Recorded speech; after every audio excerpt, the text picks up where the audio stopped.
Hey everyone. So you live in Gainesville, you've got a dog, and you're probably thinking, how do I find a really great trainer? Well, you've come to the right spot. We're going to walk through a practical guide to help you find that perfect match for you and your pup. Okay, so here's what we've got on tap. We'll start with what it's really like having a dog right here in Gainesville. Then we'll get into finding a training style that fits you. After that, we'll cover how to check out a trainer so you feel good about your choice. And finally, we'll talk about some great local places to put all that new training into practice. All right, first up, life with a Gainesville dog. Before we even think about picking a trainer, it's a good idea to think about our city and why training really matters here. Okay, just picture it. You want to take your dog to the farmer's market on the square on a Saturday, right? Or maybe a nice walk near Lake Lanier. These are all awesome parts of living here, but they can be a lot for a dog to handle. Having some solid training under your belt, well, that's what makes these outings fun and stress-free for both of you.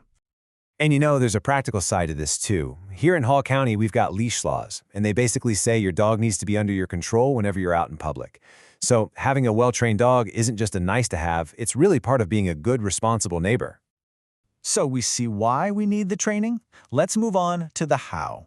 Section 2 is all about finding a training style that's a good match for your dog's personality and, of course, for what you're hoping to achieve.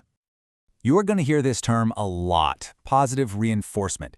It's the method most professionals really stand by these days. And all it really means is rewarding your dog for doing the right thing. So they sit, they get a treat or some praise.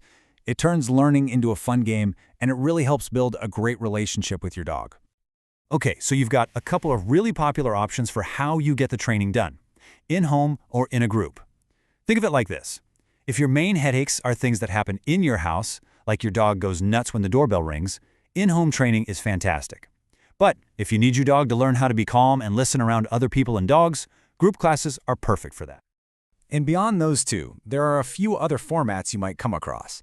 Things like board and train, which is kind of like a boot camp for your dog, or day training, which is great if you have a busy schedule. Plus, you can always do one-on-one private lessons or even video calls for some remote coaching. Lots of choices out there. All right, you've got an idea of what kind of training you might need. So how do you actually find the right person? Let's talk about how to vet a trainer so you can feel really confident in your decision. And let's be real, one of the first questions on everybody's mind is, what's this going to cost? So let's take a look at some of the typical prices you might see around the Gainesville area. As you can see, there's a pretty wide range. Group classes are usually the most budget-friendly option. Then you've got things like private lessons and in-home packages, which cost a bit more. And at the top end, you have board and train programs, which are a much bigger investment because they're so intensive. It really just depends on what you need. I know, looking at all this can feel like a lot, but you can break it down into 3 simple steps. First, review their credentials. Second, ask some good questions. And third, schedule a time to chat. A little bit of homework up front is going to save you a lot of headaches later. So here's something you should know about Georgia. There's no state license for dog trainers. Anybody can technically call themselves a trainer. That's why looking for certifications is so helpful. When you see letters like CPDT-KA after a name, it means that person has actually passed a real test and is serious about staying up to date on the best ways to train.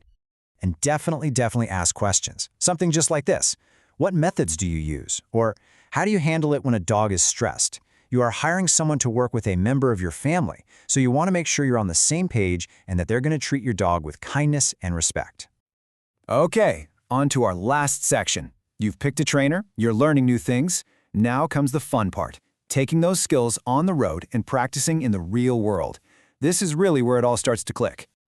And we are lucky here in Gainesville, we've got some awesome places to do just that. If you're working on things like getting your dog to come when called, a fenced-in dog park like Ivy Park is perfect.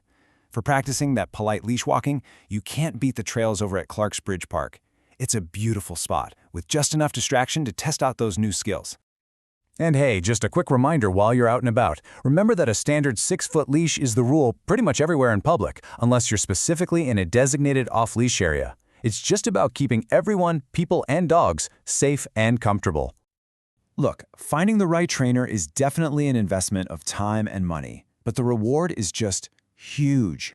We hope this helps you find a great partner for your training journey. Before you know it, you'll be enjoying all our beautiful city has to offer, from a calm walk by the lake to a fun day on the square with your best friend right there with you, happy and confident.